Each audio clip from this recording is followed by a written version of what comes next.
Maelfu ya miaka iliyopita, kulikuwepo na jamii ya viumbe walioitwa Dark Elves, na viumbe hao walikuwa na kiongozi aliyeitwa Malekith. Kiongozi huyu alikuwa na lengo la kurudisha ulimwengu mzima katika giza la milele. Walimiliki nguvu ya ajabu iliyojulikana kama Aether, ambayo ni dutu yenye uwezo mkubwa, ambayo baadaye ilijulikana kuwa ni jiwe la uhalisia lijulikanalo kama Reality Stone, ambalo ni moja kati ya mawe sita ya Infinity Stones. Hata hivyo, walizuiwa na jeshi la Asgard lililoongozwa na baba yake Odin, aitwaye Mfalme Bor, ambaye alianzisha vita kali dhidi ya nguvu hiyo ya uovu. Katika mapambano hayo, walipigana kwa ujasiri dhidi ya majeshi ya Dark Elves katika ulimwengu wao wa Svartalfheim ili kumzuia Malekith kutekeleza mpango wake. Katika vita hivyo, Malekith alilazimishwa kurudi nyuma, huku mpiganaji wake mkubwa aitwaye Curse akipambana na wa Asgard kwa nguvu zake zote, kwa sababu siku hiyo ilikuwa siku ya muunganiko wa ulimwengu, tukio ambalo lingemruhusu Malekith kutumia nguvu ya Aether kubadilisha kila kitu kuwa giza. Hata hivyo, wanajeshi wa Asgard walimshambulia ghafla na kufanikiwa kumnyang'anya Aether. Baada ya hapo, walifanikiwa kuwashinda Dark Elves kwa ujanja mkubwa, na kiumbe wao mkubwa aitwaye Curse pia alishindwa. Malekith aliamua kujitoa mhanga kwa kupoteza sehemu kubwa ya jeshi lake ili aweze kutoroka pamoja na meli yao kubwa ya kivita. Baada ya vita kumalizika, kwa kuwa hawakuweza kuiharibu Aether, Mfalme Bor aliamuru ifichwe mahali ambapo hakuna mtu ambaye angeweza kuipata.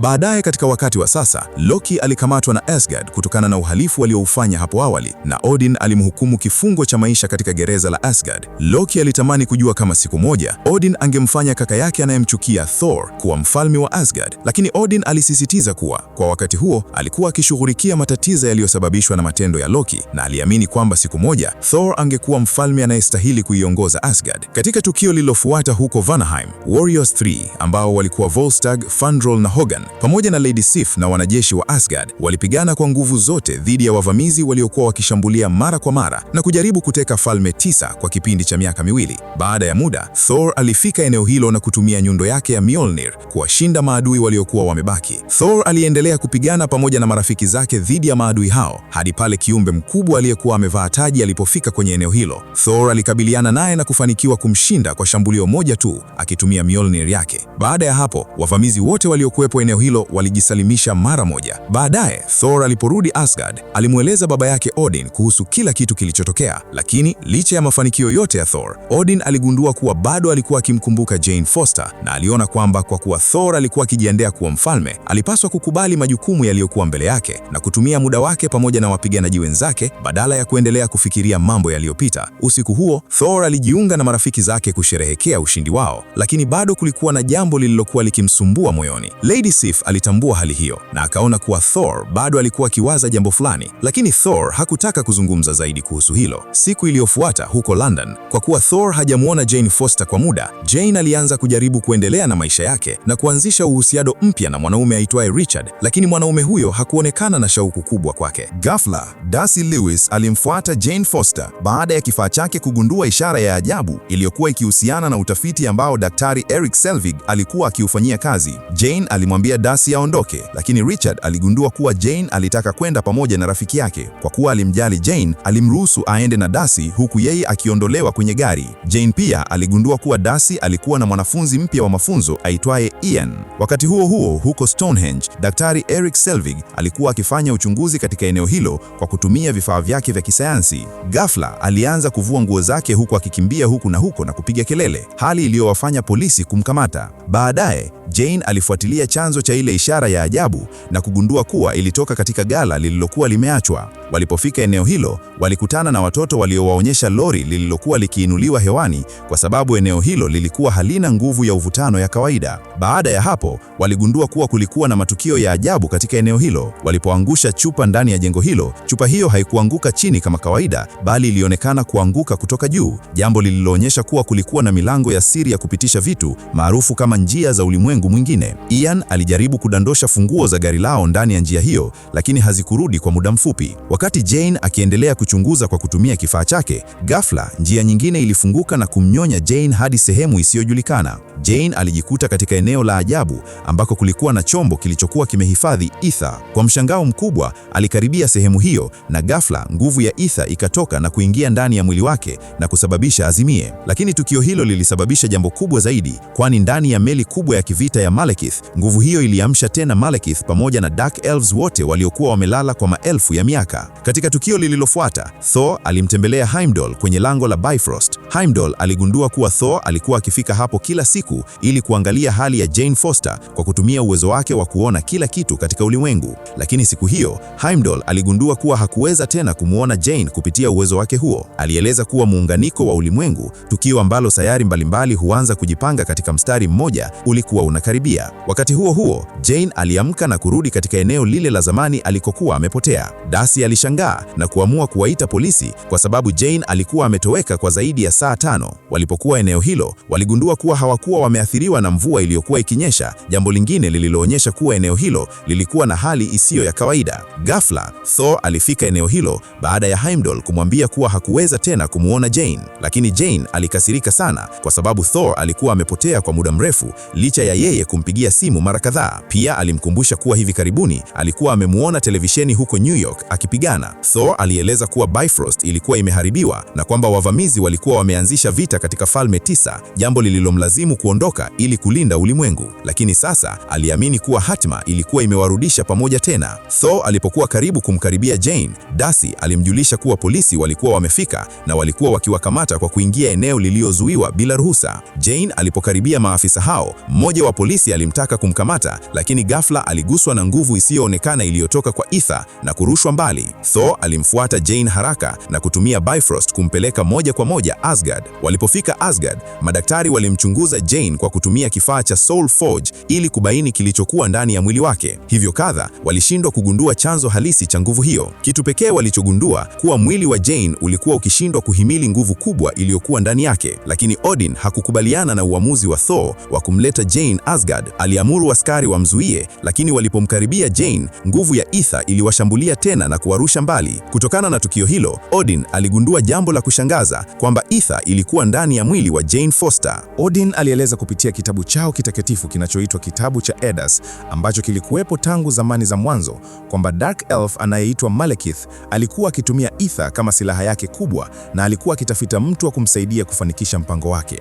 Odin alieleza kuwa Malekith aliwaua karibu Dark Elves wote waliobaki, lakini Thor alihisi kuwa huenda si wote waliangamizwa. Wakati huo huo, ndani ya meli yao ya kivita, Malekith aligundua kuwa Ether pamoja na msaidizi wake mkuu aitwaye Algrim walikuwa huko Asgard. Algrim aliweka kifaa maalum kwenye mwili wake na kuvaa kofia ya kichwani ili kujiandaa kwa mabadiliko makubwa. Katika tukio lililofuata, Warriors 3 walirudi Asgard wakiwa wamewakamata baadhi ya wavamizi waliokuwa wamejaribu kuvamia falme hizo. Miongoni mwa waliokamatwa alikuwa Algrim, ambaye alijifanya kuwa mmoja wa wavamizi wa kawaida ili asigundulike. Baadaye walipelekwa gerezani la Asgard Dungeon, ambako walikutana na Loki aliyokuwa amefungwa humo. Baadaye Thor alimweleza Jane Foster sababu iliyomfanya Heimdall asishindwe kumuona hapo awali. Alieleza kuwa Jane alikuwa ameingia kwenye njia ya ulimwengu mwingine iliyosababishwa na muunganiko wa ulimwengu uliokuwa unakaribia. Baada ya hapo, Thor na Jane walionyesha hisia zao kwa kila mmoja na wakawa karibu zaidi. Muda mfupi baadaye, mama yake Thor, Frigga,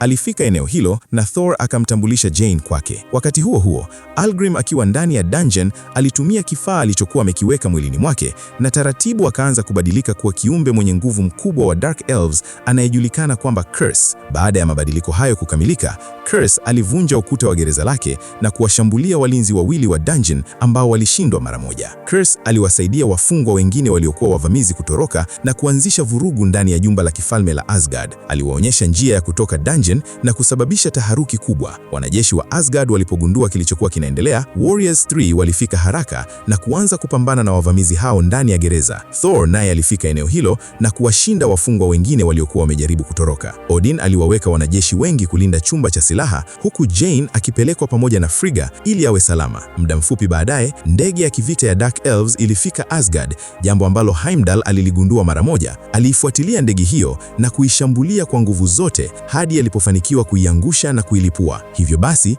meli kubwa ya kivita ya Malekith ilifika Asgard na kuachilia ndege nyingine nyingi za mashambulizi. Wanajeshi wa Asgard walianza kushambulia ndege hizo za Dark Elves, baadhi zilifanikiwa kutekwa huku nyingine zikiharibiwa kabisa. Heimdall pia alijaribu kuzuia uvazi huo kwa kuzima mfumo wa ulinzi wa jumba la kifalme, lakini Curse ambaye alikuwa tayari ameshawaua wanajeshi wengi njiani, alifika kwenye kifaa cha ngao ya ulinzi na kukiharibu. Kutokana na hilo, ngao kubwa iliyokuwa inalinda Asgard ilianza ilianza kupotea taratibu. Baada ya muda mfupi, ndege moja ya adui ilianguka ndani ya jumba la kifalme karibu na kiti cha enzi cha Odin. Dark Elves walitoka ndani yake na kuanza kuwashambulia wanajeshi wa Asgard bila kusita. Malekith alirusha vifaa vilikuwa vina uwezo wa kuvuta na kufyonya vitu vilivyokuwa karibu navyo. Kisha Malekith mwenyewe alitoka ndani ya meli yake na kuharibu kiti cha enzi cha Odin. Baadaye, Malekith alielekea kwenye chumba ambacho Jane Foster na Frigga walikuwa wamejificha. Frigga alipambana naye kwa ujasiri mkubwa, na kutokana na uwezo wake mkubwa wa kupigana, aliweza kumzidi nguvu Malekith kwa muda mfupi, lakini Curse alifika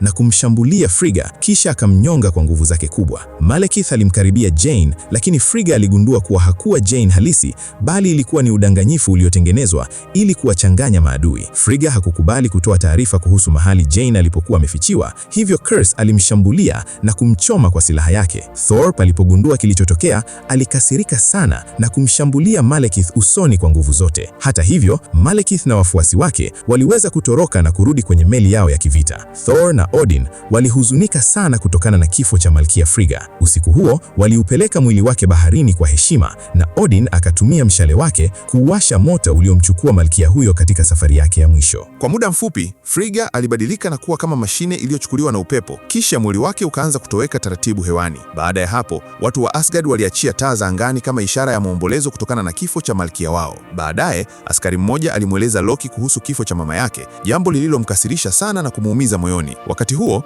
meli kubwa ya kivita ya Dark Elves ilikuwa imesimama juu kabisa ya Asgard, huku Malekith akiwa bado akijiponya kutokana na majeraha aliyopata. Katika tukio lililofuata, Daktari Erik Selvig alikuwa katika kituo cha wagonjwa wa akili. Mwanga wa muunganiko wa ulimwengu uliokuwa unakaribia ulianza kuonekana, na wakati tukio hilo lilipotokea, nguvu ya uvutano pamoja na mwanga wa ulimwengu mbalimbali vilianza kuvurugika. Hata hivyo, Erik aliamini kuwa vifaa vyake vya kupima nguvu za uvutano vingesaidia kuimarisha sehemu ya katikati ya muunganiko huo ili mpangilio wa ulimwengu mbalimbali upite kupitia dunia bila kuleta uharibifu mkubwa. Lakini hakuna mtu aliyekuwa tayari kusikiliza maelezo yake. Wakati huo huo, wanajeshi wa Asgard walikuwa wakimlinda Jane. Kwa amri ya Odin, Fandral alimjulisha Odin kuwa ngao ya ulinzi ya jumba la kifalme ilikuwa bado haijarekebishwa. Vifaa vyao havikuweza kugundua uwepo wa maadui, na hata Heimdall hakuwa na uwezo wa kuwaona. Baada ya muda mfupi, Thor alizungumza na baba yake kuhusu mpango wake wa kumpeleka Jane katika ulimwengu wa Dark Elves, Svartalfheim, ili kuwazuia wasiendelee kushambulia Asgard. Alipanga kwamba Malekith akifanikiwa kuiondoa Aether kutoka ndani ya mwili wa Jane, basi angeweza kumuua mara moja. Lakini Odin alitilia shaka mpango huo, kwa sababu aliamini kuwa Malekith huenda asingeshindwa kuharibu Aether. Badala yake, Odin alipanga kujiandaa kwa vita yao ijayo dhidi ya Dark Elves hadi askari wao wa mwisho. Wakati huo huo, Darcy Levis na Erik Selvig walikuwa katika nyumba yao. Erik alitazama habari zilizokuwa zikizungumzia tukio la Stonehenge lililosababisha kashfa kubwa na kumsababisha yeye kukamatwa na polisi. Baadaye, Thor alizungumza na Heimdall na kumshawishi amsaidie katika mpango wake wa kwenda kinyume na amri ya baba yake, ingawa jambo hilo lilikuwa usaliti dhidi ya ufalme wa Asgard na lingeweza kusababisha wao kufukuzwa au hata kuuawa. Kisha Thor pamoja na Volstagg walianza kupanga jinsi ya kumtoa Jane kutoka Asgard, kwa sababu Malekith alikuwa tayari anahisi nguvu ya Aether iliyokuwa ndani yake. Walihofia kwamba Jane akirudishwa Asgard, Malekith angeweza kuharibu sayari yao yote. Kwa kuwa lango la Bifrost lilikuwa limefungwa na Tesseract ilikuwa imehifadhiwa ndani ya chumba cha silaha, Thor aliamua kwenda kwa Loki katika dungeon, kwa sababu alijua kuwa Loki alikuwa na njia ya siri ya kutoroka kutoka Asgard. Alipofika huko, Thor alimkuta Loki akiwa bado anaomboleza kifo cha mama yao Frigga. Thor alimwambia Loki kwamba angemsaidia kutoroka Asgard ili waweze kulipiza kisasi kwa kifo cha mama yao, basi angemsaidia kupata uhuru wake. Loki alikubali mpango huo, na Thor alipomtoa gerezani, Loki alifurahi sana. Kwa muda mfupi hata alibadilika na kuonekana kama Captain America, lakini Thor hakudanganywa na mara moja akamfunga pingu mikononi mwake. Lady Sif waliwashinda kwa urahisi walinzi waliokuwa wakimlinda Jane na kumleta kwa Thor. Wakati huo huo, Heimdall alituma taarifa kwa Odin na wanajeshi wake waelekee kwenye lango la Bifrost ili kuwavuruga, lakini askari wengine walimjulisha Odin kuwa Thor tayari alikuwa amemchukua Jane.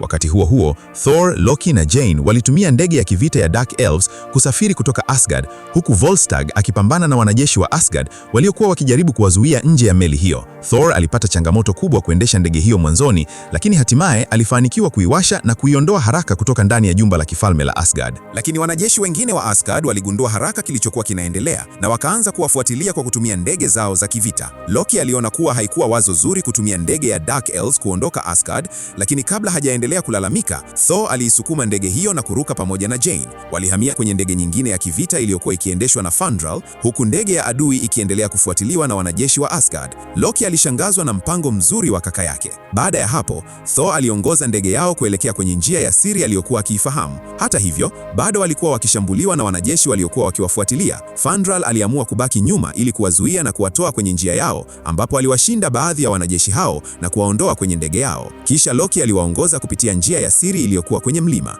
Walipita ndani ya njia hiyo nyembamba sana hadi walipofika kwenye ulimwengu wa Dark Elves unaoitwa Svartalfheim, ulimwengu wa Malekith. Lakini Jane Foster alianza kudhoofika kwa sababu ya nguvu ya Aether iliyokuwa ndani ya mwili wake. Muda mfupi baadaye, Malekith aligundua kuwa Aether ilikuwa imefika katika ulimwengu wao. Wakati huo huo, Darcy Lewis alifika katika kituo cha wagonjwa wa akili ambako Erik Selvig alikuwa akihifadhiwa. Ian alijifanya kuwa baba yake Erik ili waweze kumtoa humo. Baada ya kutoka, Ian alimletea Erik vifaa vyake vya kisayansi na Erik alieleza kuwa akili yake ilikuwa imevurugika kutokana na matukio yaliyohusisha Loki na udhibiti aliyowahi kuwa nao juu yake. Walipotoka eneo hilo, waliona kundi la ndege wakiingia kwenye njia ya ajabu angani na ghafla wakatokea chini yao. Erik aligundua kuwa muunganiko wa ulimwengu ulikuwa unakaribia kutokea haraka zaidi kuliko alivyodhani. Wakati huo huo, huko Svartalfheim, Thor alikabiliana na Malekith.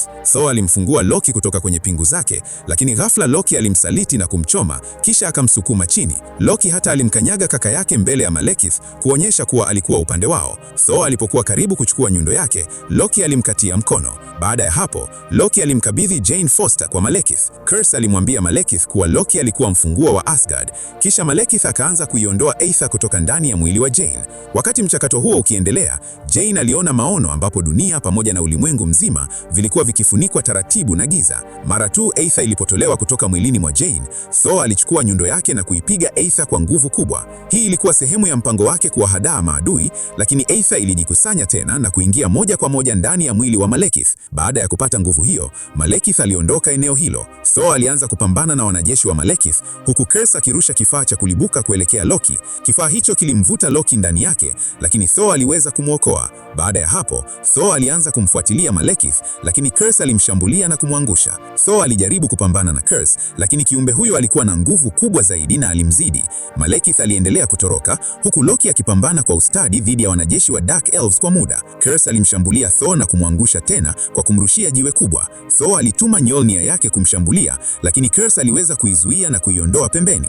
Curse alianza kumpiga Thor mara nyingi kwa nguvu, lakini Loki alifika na kumchoma kwa silaha. Hata hivyo, Curse alimshambulia Loki pia na kumchoma. Kabla hajafariki, Loki alikuwa ameacha kifaa cha kulibuka karibu na Curse, na muda mfupi baadaye kililibuka na kumvuta Curse ndani yake na kumwangamiza kabisa. Muda mfupi baadaye, Loki alifariki akiwa mikononi mwa Thor, jambo lililomhuzunisha sana Thor kwa sababu hakutegemea kumpoteza kaka yake huyo. Kutokana na dhoruba kubwa ya mchanga iliyokuwa ikivuma katika sayari hiyo, Thor aliingia ndani ya pango ili kujikinga. Akiwa humo, Jane alimweleza kuwa katika maono aliyoyaona hapo awali, aligundua kuwa mpango wa Malekith ulikuwa kuufunika ulimwengu mzima kwa giza kutoka duniani. Ghafla, Richard alimtafuta Thor, jambo lililomshangaza sana. Wakati huo, Jane aliona funguo za gari ambazo yeye na Ian walikuwa wamezitupa kupitia ile njia ya ulimwengu mwingine hapo awali. Baada ya hapo, Jane aliingia kwenye njia hiyo iliyokuwa ndani ya pango na kurudi duniani, kisha wakaingia kwenye gari na kuondoka eneo hilo. Baadaye Jane alifika kwenye nyumba yao na kuzungumza na Erik Selvig kuhusu utafiti wake wa muunganiko wa ulimwengu. Wakati huo huo, Loki ambaye bado alikuwa hai, alijifanya kuwa mwanajeshi wa Asgard